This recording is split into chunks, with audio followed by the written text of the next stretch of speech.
오늘 함께 나눌 말씀의 제목은 하나님께 속한 사람들을 위해서 기도하시는 예수님이라는 제목으로 함께 말씀을 나눕니다. 우리가 복음서를 읽다 보면 복음서에 많은 사건들이 있죠. 그런데 그 중에서도 예수님께서 잡히시던 밤에 제자들과 함께 식사하셨던 이 유월절 만찬은 이 급격한 반전의 시작을 알리는 중요한 사건입니다. 이 마지막 만찬은 4개의 복음서에 다 기록되어 있습니다. 그런데 이 공관복음과 요한복음의 차이가 있어요. 공관복음은 마태, 마가, 누가복음을 의미하는 것이죠. 공관복음에서는요, 이 마지막 만찬이 예수님의 몸과 피를 나누는 것에 초점이 맞춰져 있다고 한다면, 이 요한복음에는 공관복음에는 없는 예수님께서 제자들의 발을 씻겨 주시는 장면이 기록되어 있습니다. 그렇다면 왜 예수님은 제자들과의 마지막 식사 자리에서 제자들의 발을 씻겨 주셨을까요? 당시의 상식으로 본다면요, 제자들과, 그러니까 스승과 제자의 관계에서 볼 때 스승이 제자들의 발을 씻겨준다, 이거는 있을 수도 없는 일입니다. 하지만 이제 제자들을 두고 떠나시는 예수님의 마음을 이해한다면 왜 예수님께서 제자들의 발을 씻겨 주셨는가를 우리가 조금은 이해할 수가 있을 것 같습니다. 여러분, 보통요, 어떤 한 분이 소천을 했습니다. 돌아가셨어요. 그러면 빈소를 차리죠. 그리고 많은 지인들이 그 빈소를 찾아서 소천하신 분을 그리워하고 유가족들을 위로합니다. 이것이 일반적인 장례의 절차예요. 그런데 예수님의 경우는 예수님께서 십자가에 돌아가신 이후에 그 어떤 제자도 예수님을 장례 치러주지 않았어요. 그래서 오늘 6월절의 이 만찬은 마치 예수님의 장례식을 연상케 합니다. 그러니까 예수님과 스승과 제자의 마지막 만찬은 마치 예수님의 장례를 치르는 것 같은 그런 자리예요. 예수님은 이제 죽으시고 부활하셔서 승천하셔서 아버지 하나님께로 돌아가십니다. 그러면 제자들은 덩그러니 이 세상에 남게 되겠죠. 예수님 없는 제자들, 그들은 분명히 세상의 공격을 받을 것이고 많은 사람들의 비난을 받을 것을 예수님은 아셨습니다. 그들은 두려워할 것입니다. 그래서 이것을 아신 예수님께서는 이제 돌아가시기 전에, 잡히시기 전에 마지막 만찬을 준비하시고 그들과 음식을 나누신 이후에 그들의 발을 씻겨 주시는 것이에요. 그리고 요한복음을 계속 읽어나가면 어떤 내용이 나오냐, 이 마지막 만찬 이후에 예수님께서는 제자들에게 마지막으로 2번의 설교를 하시죠. 그리고 이어지는 것이 바로 오늘 본문의 내용인데, 바로 예수님께서 마지막으로 제자들을 위해서 하나님 아버지께 기도하십니다. 예수님은 잡히시어 순환을 받으시기 전에요, 발을 씻기시는 이 행동을 통해서 예수님께서 얼마나 제자들을 사랑하셨는가를 보여주시죠. 그리고 마지막 2번의 설교를 통해서 앞으로 너희가 어떻게 살아가야 한다라는 것을 가르쳐 주십니다. 그리고 예수님이 제자들을 위해서 마지막으로 하실 수 있는 것은 바로 이들을 위해서 기도하시는 것이었어요. 여러분, 예수님은 이제 승천하시면 물리적으로 제자들과 다시 만나실 수가 없습니다. 다시 제자들과 식사를 하실 수도 없고요, 그들에게 가르침을 주실 수도 없고 그들의 발을 씻겨 주실 수도 없어요. 하지만 지금도 예수님의 제자들과 우리를 위해서 해주시는 것 한 가지가 있습니다. 그것은 바로 우리를 위해서 기도하시는 것이에요. 히브리서 7장 25절에 보면, 그러므로 자기를 힘입어 하나님께 나아가는 자들을 온전히 구원하실 수 있으니 이는 그가 항상 살아계셔서 그들을 위해서 간구하심이라. 기도하신다 말씀이시죠. 또 로마서 8장 34절을 보면, 누가 정죄하리요? 죽으실 뿐 아니라 다시 살아나신 이는 그리스도 예수시니 그는 하나님 우편에 계신 자요 우리를 위해서 간구하시는 자시다. 부활하신 예수님께서 하나님 우편에 앉으셔서 지금도 우리를 위해서 기도하신다라는 것이지요. 그렇다면 여러분, 제자들을 두고 떠나시면서 예수님은 제자들을 위해서 어떠한 기도를 하셨을까요? 그리고 이 기도가 왜 지금도 우리에게 중요한 기도인가? 오늘 사순절 두 번째 우리가 주일을 보내면서 그 은혜를 함께 나눠보려고 합니다. 우리 오늘 성경 9절과 10절을 다시 한번 보겠습니다. 내가 그들을 위하여 비옵나니 내가 비옵는 것은 세상을 위함이 아니요 내게 주신 자들을 위함이니이다. 그들은 아버지의 것이로소이다. 내 것이다 아버지의 것이요 아버지의 것은 내 것이온데 내가 그들로 말미암아 영광을 받았나이다. 여러분, 예수님은 아버지께 기도하시면서요, 내 제자가 다 아버지의 것입니다, 이렇게 기도를 하고 있어요. 특별히 요한복음을 읽다 보면 하나님과 예수님이 하나이시다라고 하는 그런 고백들이 많이 나오거든요. 요한복음 5장 23절 24절을 보면요, 이는 모든 사람으로 아버지를 공경하는 것 같이 아들을 공경하게 하려 하심이라. 아들을 공경하지 아니하는 자는 그를 보내신 아버지도 공경하지 아니하시느니라. 내가 진실로 진실로 너희에게 이르노니 내 말을 듣고 또 나 보내신 이를 믿는 자는 영생을 얻었고 심판에 이르지 아니하나니 사망에서 생명으로 옮겼느니라. 예수님과 하나님은 하나이시다라고 말하고 있는 것입니다. 그렇기 때문에 여러분, 예수님이 육신을 입고 이 땅에 오셔서 제자들과 함께 하신다라고 하는 것은 곧 하나님과 제자들이 함께 하는 것과 동일한 의미이죠. 그런데요, 이제 예수님이 어떻게 하신다고요? 떠나신다. 아버지께로 가십니다. 그동안 제자들은요, 예수님만 의지했어요. 예수님과 늘 먹고 마시며 가르침을 듣고 그분 옆에 있으면 안전하다고 생각했습니다. 그런데 그런 예수님이 이제 떠나십니다. 그러니 얼마나 예수님이 걱정이 많으시겠어요. 저것들 놔두고 이제 내가 떠나니 얼마나 걱정이 많으시겠습니까? 그래서 예수님께서 아버지 하나님께 기도하는 것입니다. 하나님, 저는 비록 떠나지만 저들이 이곳에서 나와 함께 했던 것처럼 나는 떠나지만 늘 아버지 하나님과 함께하게 하여 주시옵소서.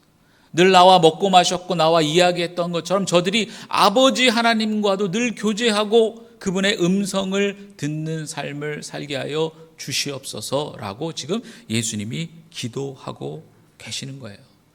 그래서 11절 말씀을 보면 이렇죠. 나는 세상에 더 있지 아니하오나 그들은 세상에 있사옵고 나는 아버지께로 가옵나니 거룩하신 아버지요 내게 주신 아버지의 이름으로 그들을 보존하사 우리와 같이 그들도 하나가 되게 하옵소서. 여러분, 예수님이 공생애를 이제 본격적으로 자신의 사역을 시작하시기 전에 요단강에서 세례 요한에게 세례를 받으십니다. 근데 세례를 받으실 때 하늘에서 소리가 들렸어요. 어떤 소리가 들렸냐? 이는 내 사랑하는 아들이요 내 기뻐하는 자다. 하나님이 예수님을 향해서 얘는 내 아들이다, 내가 얘를 기뻐한다라고 말씀하셨단 말이에요. 그리고 예수님께서 이제 고난을 받으시기 전에, 십자가에 돌아가시기 전에, 유대인들에게 잡히시기 전에 변화산이라는 곳에 올라가시죠. 그곳에서 예수님께서 변모하시는데 그때도 하늘에서 음성이 들렸어요. 마태복음 17장 5절에 보면 말할 때에 호련히 빛난 구름이 그들을 덮으며 구름 속에서 소리가 나서 이르시되 이는 내 사랑하는 아들이요 내 기뻐하는 자니 너희는 그의 말을 들으라. 예수님께서 이제 사명의 시간인 공생애를 시작하시기 전에, 그리고 고난을 앞두고 있는 두려움의 순간에 하늘에서 음성이 들렸어요. 내가 너를 사랑한다. 너는 내 아들이다. 여러분, 예수님이 자신의 하나님의 사역을 감당하시면서 얼마나 힘들고 어려운 시간들이 많았겠습니까? 그런데 그럴 때마다 예수님에게 힘이 됐고 능력이 됐던 것이 있어요. 그것이 뭐냐면 바로 하나님 아버지시죠. 저분이 나를 사랑하시고 저분이 나를 보내셨고 저분이 나를 사랑하시는구나, 나는 저분의 아들이구나 라고 하는 그 믿음이 예수님 안에 있었기 때문에 예수님은 그 모든 고난과 힘듦의 시간을 다 견디고 이겨 나가실 수 있었습니다. 예수님은 이것을 아셨기 때문에요, 이제 제자들의 앞날의 고난이 뻔히 보여. 저들의 삶이 얼마나 힘들지 보여. 그래서 하나님께 기도하는 것입니다. 하나님, 나는 떠나지만 늘 저들이 하나님과 연결되어 하나님과 늘 교제하게 하여 주시옵소서. 그렇게 마지막으로 아버지 하나님께 기도합니다. 그리고요, 이 예수님, 하나님이, 하나님과 제자들이 늘 연결되기 위해서 필요한 것이 있었는데 그것은 바로 믿음의 공동체입니다. 입니다. 그래서 예수님은 하나님께 기도하는 것입니다. 저들이 믿음의 공동체 안에서 하나가 되게 하여 주시옵소서. 그래서 오늘 11절 하반부에 보면 이렇게 기도하십니다. 우리와 같이 그들도 하나가 되게 하옵소서. 우리와 같이 그들도 하나가 되게 하옵소서. 우리는 누굽니까? 성부, 성자, 성령, 하나님이 하나이시고 늘 하나 되기를 힘쓰셨고 사랑하셨던 것처럼 저 제자들도 세상에서 서로가 서로를 사랑하고 하나가 되게 하여 주시옵소서. 그럴 때 저들이 이 믿음의 공동체를 통해서 하나님을 알고 하나님을 느끼고 하나님과 교제할 수 있습니다. 예수님은 이것을 아셨고 그래서 기도하셨습니다. 여러분, 아무리 능력이 출중하고요, 아무리 지식이 많은 사람도 혼자 신앙생활하는 것은 불가능합니다. 예수님도 말씀하셨죠. 두세 사람이 내 이름으로 모인 곳에 나도 그들 중에 있겠다. 우리가 모이는 곳에 하나님이 함께 하시고 그곳에서 우리가 하나님과 교제할 수 있는 것입니다. 여러분, 근데 공동체라고 하는 것이요, 우리 교회도 그렇죠. 너무나 다양한 사람들이 모였어요. 다 추구하는 게 다르고 배경이 다르고 생각이 다 달라. 그러다 보니까 이 교회라고 하는 것이 완전한 공동체는 아닙니다. 하지만 불완전한 사람들이 모여서 서로 사랑하고 서로 아껴주고 서로 하나 되려고 내가 좀 참고 양보하다 보면 믿음의 공동체를 통해서 우리는 그 안에서 하나님을 만나고 하나님의 사랑을 경험할 수 있게 되는 줄로 믿습니다. 헨리 나우엔이라는 분은 이런 말씀하셨어요. 기독교 공동체는 그 처음 사랑을 다른 걸로 대체하지 않고 오히려 늘 서로에게 환기시켜주는 공동체이다. 좀 어려운 말인데 이런 뜻이에요. 교회는 하나님의 사랑을 생각나게 하는 곳이다라는 거예요. 그러니까 교회에 오면, 믿음의 공동체 안에 오면 내가 하나님의 사랑을 잊고 있었는데도 교회에 오면 다시 내가 잊고 있었던 하나님의 사랑이 생각난다, 환기시켜준다라는 그런 의미입니다. 사랑하는 성도 여러분, 그래서요, 하나님과 연결되고 하나님의 사랑을 느끼기 위해서는 우리는 교회 안에 속해서 이곳에서 하나 되기를 힘써야 합니다. 그럴 때 예수님이 기도하셨던 것처럼요, 우리는 늘 세상에 살지만 하나님과 연결되어서 충만한 기쁨을 누리며 이 땅 가운데 살아갈 수 있는 줄로 믿습니다. 그리고 예수님이 두 번째로 제자들에게 이렇게 기도하셨어요. 우리 15절 16절 말씀을 다시 봅니다. 내가 비옵는 것은 그들을 세상에서 데려가시기를 위함이 아니요 다만 악에 빠지지 않게 보존하시기를 위함이니이다. 내가 세상에 속하지 아니함 같이 그들도 세상에 속하지 아니하였사옵나이다. 예수님이 떠나십니다. 이제 예수님은 제자들을 세상으로 파송하셔야 돼요.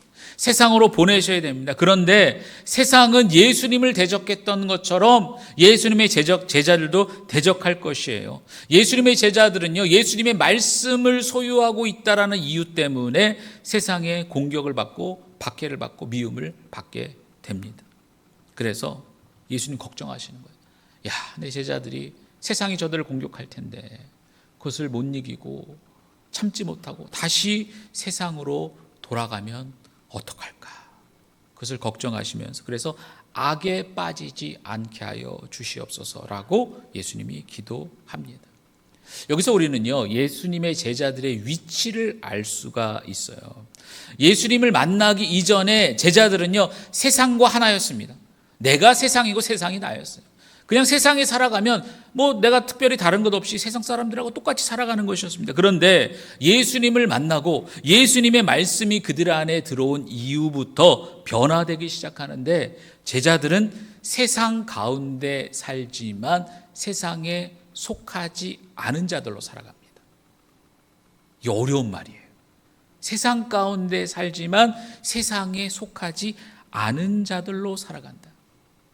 이것을 좀 제가 설명하기 위해서 대사관을 한번 예를 들어볼게요. 우리가 한국에 살잖아요. 대사관에 갈 일이 거의 없습니다. 저는 외국에 살다 보니까 대사관을 자주 갔어요. 예를 들어서 이런 겁니다. 미국 땅에 한국 대사관이 있어요. 미국에 하면 한국 대사관이 있거든요. 그 한국 대사관은 미국 땅입니까? 한국 땅입니까? 네? 한국 땅이에요? 가봤어요? 가보진 않았는데 알아. 미국 땅에 있는 한국 대사관은 법적으로 한국 땅이에요. 한국 땅. 그런 것처럼요, 우리가 이 세상에 살아요. 세상 사람들 사는 이 세상에 살아요. 하지만 예수를 믿는 예수님의 제자들은 이 세상에 살지만 이 세상의 법의 통치를 받지 않고 우리는 하나님 나라의 통치를 받는 사람들입니다. 여러분 오해하시면 안 돼요. 제가 뭐 한국 법을 무시하자 이런 게 아니라, 여기서 세상이라고 말하는 것은 대한민국이 아니라 세상이라고 말하는 것은 하나님을 따르지 않는 악한 세상을 의미하는 것입니다. 그러니까 우리가 이 세상, 악한 세상에 살지만 우리는 하나님을 믿는 자들이기 때문에 세상, 악한 세상의 통치, 그들이 살아가는 방식으로 살아가는 것이 아니라 예수 그리스도가 주인 되시는 하나님 나라의 통치를 받으며 살아가게 되는 것이죠. 그래서 이 세상은 우리를 이상하게 보는 것입니다. 야, 저들은 왜 우리처럼 살지 않지? 왜 저들은 이 세상에 사람들 살아가는 걸 살지 않고 뭔가 특별하게 살아가지? 왜 돌연변이 같이 살아가지? 그러면서 세상은 계속 우리를 공격하는 것입니다. 왜? 다시 세상으로 끌어가기 위해서 우리를 공격하는 것이에요. 이것을 알기 때문에 예수님께서 기도하시는 것이죠. 저들이 악에 빠지지 않게 하여 주시옵소서. 그러면서 덧붙여서 이렇게 기도하십니다. 17절부터 19절까지 말씀을 보면, 그들을 진리로 거룩하게 하옵소서. 아버지의 말씀은 진리이니이다. 아버지께서 나를 세상에 보내신 것 같이 나도 그들을 세상에 보내었고 또 그들을 위하여 내가 나를 거룩하게 하오니 이는 그들도 진리로 거룩함을 얻게 하려 함이니이다. 예수님이 이 기도하시는 곳에 반복해서 등장하는 말이 있어요. 거룩하게 하다. 거룩이라는 말의 원어적인 뜻은 구별되다라는 뜻입니다. 그러니까 예수님이 내가 내 스스로가 거룩해졌다, 구별됐다라고 하는 말은 바로 십자가의 희생을 의미하시는 것이죠. 그러니까 여러분, 우리 예수님의 제자들이 세상과 구별되는 단 한 가지가 있는데 그것은 바로 십자가예요. 세상을 살아가는 사람들은요, 그래서 이 십자가를 믿느냐 믿지 않느냐로 구별됩니다. 그래서 세상은 우리를 자꾸 미혹한다 그랬잖아요. 십자가 그런 거 필요 없어. 십자가 포기해. 그리고 다시 세상으로 와라 라고 하며 우리를 자꾸 미혹합니다. 뭐 희생하는 거, 죽음 이런 거 없이도 충분히 행복하게 살 수 있어요. 뭐 십자가 이런 게 힘들게 살냐. 좁은 길로 가라고? 왜 그렇게 힘들게 살아? 그냥 세상 사람들 사는 것처럼 똑같이 살아 라고 하면서 우리를 유혹하죠. 그런데 여러분, 예수님 말씀하셨어요. 좁은 길로 가라. 좁은 문으로 가라. 왜냐하면 거기에 생명이 있기 때문에. 남들 다 가는 넓은 길, 세상 사람들처럼 살아가는 그 길에는 생명이 없습니다. 우리는 십자가의 길, 좁은 문으로 갈 때에 진정한 생명을 얻을 수 있는 줄로 믿습니다. 이것을 위해서 예수님 기도하시는 거예요. 하나님, 이 제자들이 좁은 길, 십자가의 길을 가게 하여 주시옵소서. 세상에 미혹되지 않게 하여 주시옵소서. 예수님이 제자들을 위해서 기도하십니다. 여러분, 예수님이 우리를 위해서 그렇게 기도하세요. 그러면 그런 기도를 받은 우리는 또 어떻게 기도해야 될까? 여러분, 세상에는요, 여전히 세상을 쫓아가고 세상을 살아가는 구별되지 못한 사람들이 있습니다. 그럴 때 우리는 그들을 향해서 기도해야 되는 것이에요. 하나님, 저들도 구별되게 하여 주옵소서. 세상에서 나와서 하나님께 속해서 구원받고 하나님 나라에서 기쁨과 생명의 충만함을 누리며 살아가게 하여 주시옵소서. 우리는 그렇게 기도해야만 하는 것입니다. 여러분, 구약의 율법에 의하면 대제사장이 1년에 딱 한 번 지성소에 들어가는 날이 있습니다. 그날이 바로 대속죄일이에요.